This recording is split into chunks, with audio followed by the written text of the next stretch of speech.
ಈ ಚುನಾವಣೆಯ ಮತ ಎಣಿಕೆಯ ಅತ್ಯಂತ ಹೆಚ್ಚು ಕುತೂಹಲ ಮೂಡ್ತಾ ಇರೋದು ಉತ್ತರ ಪ್ರದೇಶದಲ್ಲಿ. ಯಾಕಂದರೆ ಉತ್ತರ ಪ್ರದೇಶದಲ್ಲಿ 2014ರಲ್ಲಿ BJP 71, 19ರಲ್ಲಿ 62 ಸ್ಥಾನಗಳನ್ನು ಪಡೆದಿತ್ತು.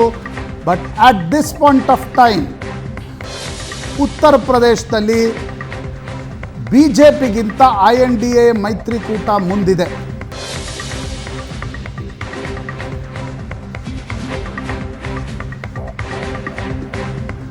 ಕರ್ನಾಟಕದಲ್ಲಿ ಉತ್ತರ ಪ್ರದೇಶದಲ್ಲಿ ಬಿಜೆಪಿ ಮೈತ್ರಿಕೂಟ ಕಾಂಗ್ರೆಸ್ ಮೈತ್ರಿಕೂಟ ಸಮಬಲ ಸಾಧಿಸಬಹುದು, ಅಥವಾ ಕಾಂಗ್ರೆಸ್ ಮೈತ್ರಿಕೂಟ ಕೆಲವು ಸ್ಥಾನಗಳಿಂದ ಮುಂದಿದ್ರೂ ಆಶ್ಚರ್ಯ ಪಡಬೇಕಾಗಿಲ್ಲ.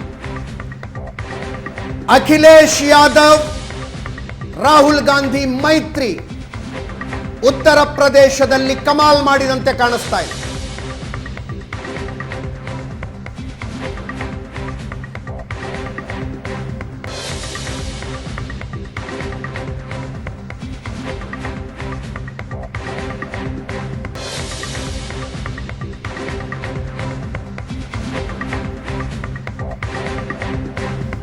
ಮಹಾರಾಷ್ಟ್ರ, ಬಿಹಾರದಲ್ಲಿ ಟ್ರೆಂಡ್ ಜಾಸ್ತಿ ಬದಲಾಗಬಹುದು ಅಂತಕ್ಕಂಥದ್ದನ್ನು ಎಕ್ಸಿಟ್ ಪೋಲ್ಸ್ಗಳು ಹೇಳ್ತಾ ಇದ್ವು.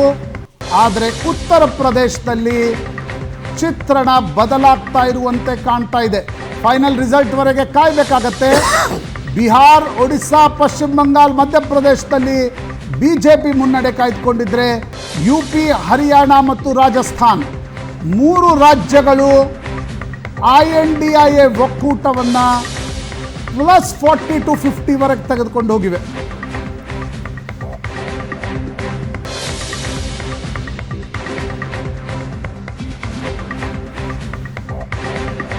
ನಾನೀಗ ಪ್ರದೀಪ್ ಗುಪ್ತಾ ಸ್ಥಿತಿ ಏನಿರ್ಬೋದು ಅಂತ ಯೋಚನೆ ಅಂದ್ರೆ ಅತಿ ಹೆಚ್ಚು ಟೆನ್ಷನ್ ಕಾನ್ಫಿಡೆಂಟ್ ಆಗಿ ರಿಸಲ್ಟ್ ಅನ್ನ ಅಂದ್ರೆ ಎಕ್ಸಿಟ್ ಪೋಲ್ಗಳನ್ನ ಕೊಟ್ಟಂತವು.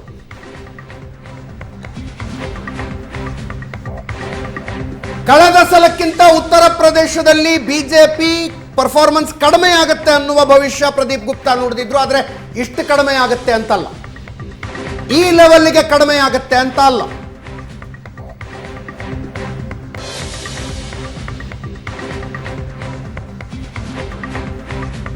ರಾಜಸ್ಥಾನದಲ್ಲೂ ಕೂಡ ಬಿಜೆಪಿ ಕಾಂಗ್ರೆಸ್ ಹೆಚ್ಚು ಕಡಿಮೆ ಸಮಬಲ ಬರುವ ಲಕ್ಷಣ ಇದೆ.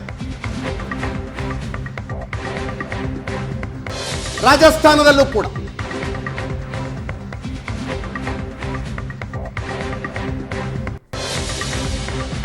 Andhra Pradesh,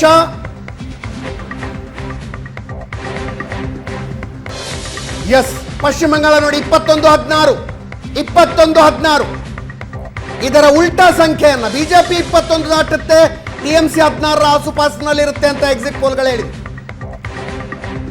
Uttar Pradesh 40-39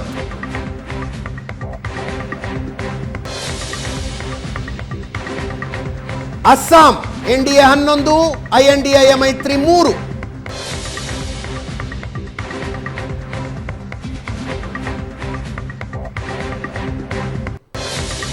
Bihar NDA 29, INDA 9.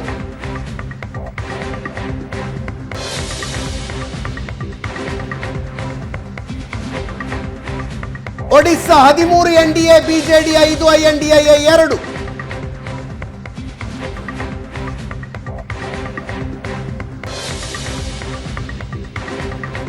ರಾಜಸ್ಥಾನ ಸಮಬಲದ ಹೋರಾಟ ಅಂದೆ ನಾನು. 13 BJP, 12 Congress. Punjab 6 Congress, 3 Aam Aadmi ಪಕ್ಷ. Jharkhand 10 BJP, 4 Congress. Chhattisgarh 8 BJP, 3 Congress. Delhi 6 BJP, 1 Aam Aadmi ಪಕ್ಷ.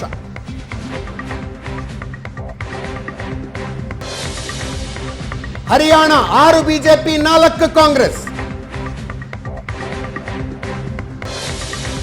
ಉತ್ತರಾಖಂಡ 5 ಬಿಜೆಪಿ, 5 ಬಿಜೆಪಿ ಲೀಡಿಂಗ್ ಅಲ್ಲಿದೆ.